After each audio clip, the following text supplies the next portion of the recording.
स्मृति चिन्ह दे करके साहब को सम्मान करें। यहीं बैठ जाओ ना, बैठ जाओ यहीं पे। रविंदर राम किशन भाई, श्याम गौतम आप लोग आ जाए।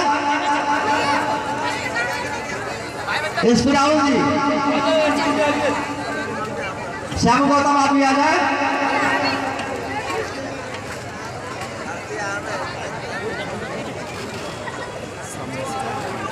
ये स्मृति चिन्ह है, ये हमारी संस्था जो जन्मोत्सव कमेटी है स्मृति चिन्ह देकर के साहब का सम्मान कर रही है और साथ में जोरदार ताली बजा के स्वागत करें।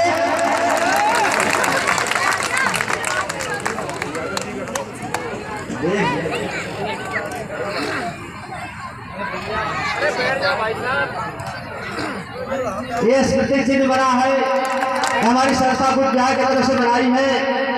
हमारे जो अतिथि उनको सम्मान देने के लिए हम यही सम्मान हम लोगों ने मेरा छोटा मोटा सम्मान हम लोग दे रहे हैं, उसको स्वीकार करेंगे और आमंत्रित करता हूँ आदरणीय राजेंद्र पाल गौतम जी को एक बार जोरदार ताली बजा के स्वागत करें साथियों।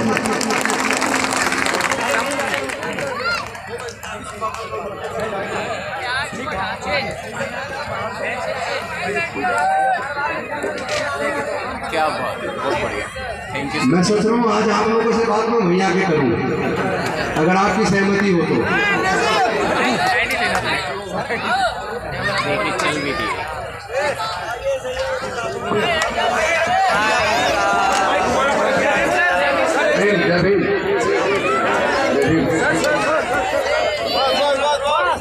Sir, please come back on the stage.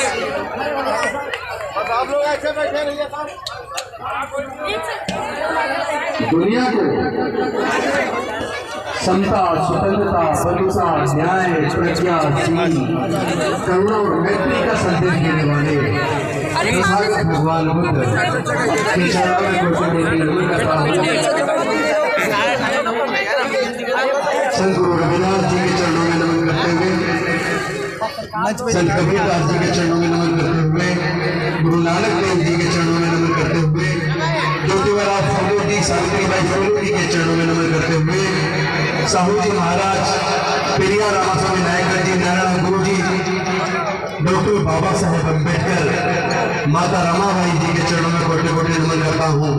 मान्यवर कांसीराम साहब के चरणों में कोटि कोटि नमन करता हूँ। रामस्वरूप वर्मा जी, ललित सिंह यादव जी, जगदेव बाबू कुशवाहा जी, कर्पूरी ठाकुर जी के चरणों में नमन करता हूँ और आप समस्त साथियों को क्रांतिकारी जय भीम करता हूँ।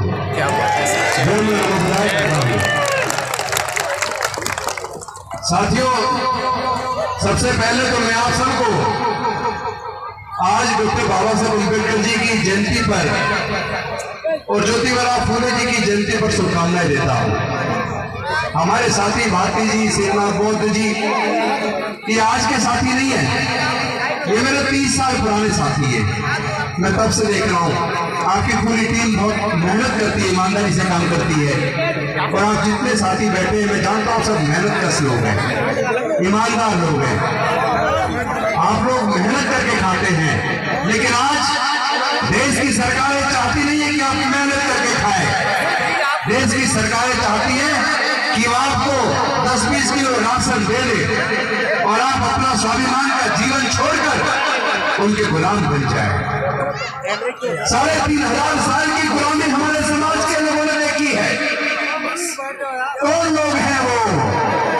तो कौन सी सामाजिक व्यवस्था है, कौन से धर्मशास्त्र हैं जिन्होंने हमारे लोगों को 3,500 साल तक पढ़ने लिखने से दूर रखा?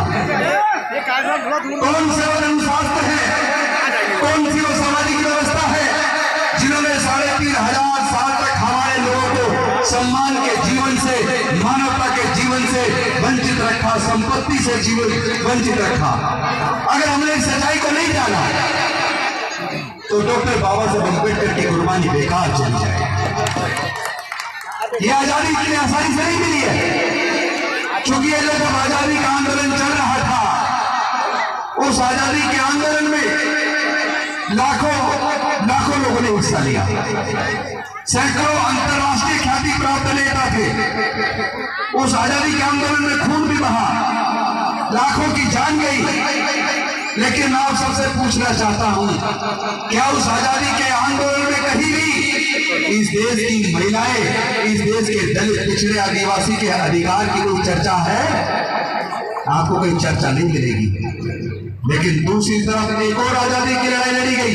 ये आजादी की लड़ाई केवल 200 साल की अंग्रेजों की गुलामी से आजादी की लड़ाई थी, जिसमें लाखों लोगों ने हिस्सा लिया। सैकड़ों अंतर्राष्ट्रीय ख्याति प्राप्त नेता थे, औजार हथियारों का भी इस्तेमाल हुआ, लेकिन इस पूरे आजादी के आंदोलन में कहीं भी देश के दलितों, पिछड़ों, आदिवासियों और महिलाओं के हक और अधिकार का कहीं एक शब्द नहीं मिलेगा। लेकिन इसी दौरान 3500 साल की गुलामी से आजादी का भी एक आंदोलन चला, जिसको अकेले डॉक्टर बाबा साहब अम्बेडकर ने चंद साथियों के साथ लड़ा। 200 साल की गुलामी से आजादी का आंदोलन है, अंग्रेजों की गुलामी से आजाद होकर काले अंग्रेजों के हाथ में सत्ता आ जाए और दलित, पिछड़ा, आदिवासी, महिला वैसी गुलाम बनी रहे। और दूसरी तरफ 3500 साल की गुलामी तोड़कर देश के दलितों, पिछड़ों, आदिवासियों और महिलाओं की आजादी का आंदोलन अकेले डॉक्टर बाबा साहब अम्बेडकर ने चंद साथियों के साथ लड़ा। कोई खून नहीं बहाया, किसी का खून नहीं बहा, किसी की जान नहीं गई, कोई औजार हथियार का इस्तेमाल नहीं हुआ। डॉक्टर बाबा साहब अम्बेडकर ने अपनी बुद्धि और विवेक से, अपनी काबिलियत से इस लड़ाई को लड़ा और हमें 3500 साल की गुलामी से आजादी दिला दी। लेकिन साथियों, यहाँ एक बहुत महत्वपूर्ण बात है जो मैं कर ले आया हूँ। मैं आपसे पूछना चाहता हूँ, क्या डॉक्टर बाबा साहब अम्बेडकर का वो आजादी का आंदोलन, जिसमें उन्होंने हमारे 3500 साल की गुलामी को तोड़ने के लिए अपने 4 बच्चे गंवा दिए, अपने 4 बच्चे गंवा दिए। माता रमाबाई को, अपनी पत्नी को, जिन्होंने डॉक्टर बाबा साहब अम्बेडकर को अम्बेडकर बनाया, महानायक बनाया, माता रमाबाई को गंवा दिया। मैं पूछना चाहता हूं, उन्होंने अपने 4 बच्चे, अपनी पत्नी को गंवाते हुए अपने पूरे जीवन को जलाकर हमारे जीवन में प्रकाश पैदा किया। हमारे जीवन में सारे हक अधिकार जो मिले हैं वो डॉक्टर बाबा साहब अम्बेडकर ने अपने पूरे जीवन को जलाकर हमें दिए हैं। लेकिन आज वो सारे हक अधिकार छीन रहे थे। उन्होंने हमें डॉक्टर, इंजीनियर, जज, कलेक्टर, साइंटिस्ट, प्रोफेसर बनने का रास्ता बनाया। उन्होंने हमें रिजर्वेशन देकर बड़ी बड़ी कुर्सियां दी। उन्होंने रिजर्वेशन की व्यवस्था करके हमारे लोगों को MP, MLA, मंत्री बनने का रास्ता बनाया। लेकिन उनको पता न था, उनको इस बात का आभास न था कि जो लोग हमारे MP, MLA और मंत्री बनेंगे वो डॉक्टर बाबा साहब अम्बेडकर की कुर्बानी को बेकार कर देंगे। उन्हीं के रहते हुए हमारे समाज के सारे अधिकार छिन गए। उन्हीं के रहते हुए जब सारे हमारे समाज के अधिकार छिन रहे थे तो हमारे सांसद, विधायक, मंत्री क्या कर रहे थे? वो गूंगे बहरे बन के बैठ जाते हैं। हमारे भाइयों का कत्ल हो रहा है, बहनों की इज्जत लूटी जा रही है, हमारी झोपड़ियां जलाई जा रही है। कहते हैं भोजन माता के हाथ का खाना नहीं खाएंगे, ये दलित महिला ने बनाया है, दलित के हाथ का खाना नहीं खाएंगे। अरे मैं पूछना चाहता हूँ, जितने भी भारत के अंदर खेत है, जहाँ जितने प्रकार की फसलें उगाई जाती हैं, बेशक खेत का मालिक कोई भी हो, लेकिन मजदूर के तौर पर फसल उगाने का काम हमारा ये बहुजन समाज करता है। ये मेहनत का समाज फसल उगाता है। जितने प्रकार का अन्न उगाया जाता है हमारे समाज के लोग उगाते हैं। हमारा खून पसीना उसमें लगा है, तो फिर उस खाने को आप क्यों खाते हो? अगर आप दलित महिला के हाथ का खाना खाने से इनकार करते हो तो उस खाने को छोड़ दो, उसको उगाने वाले तो हमारे इस मेहनत का समाज के लोग ही है ना। जिन अस्पतालों में आप इलाज करा रहे हो, उन अस्पतालों का मजदूर के तौर पर निर्माण अपना खून पसीना बहाकर हमारे समाज के लोग करते हैं। क्या उन अस्पतालों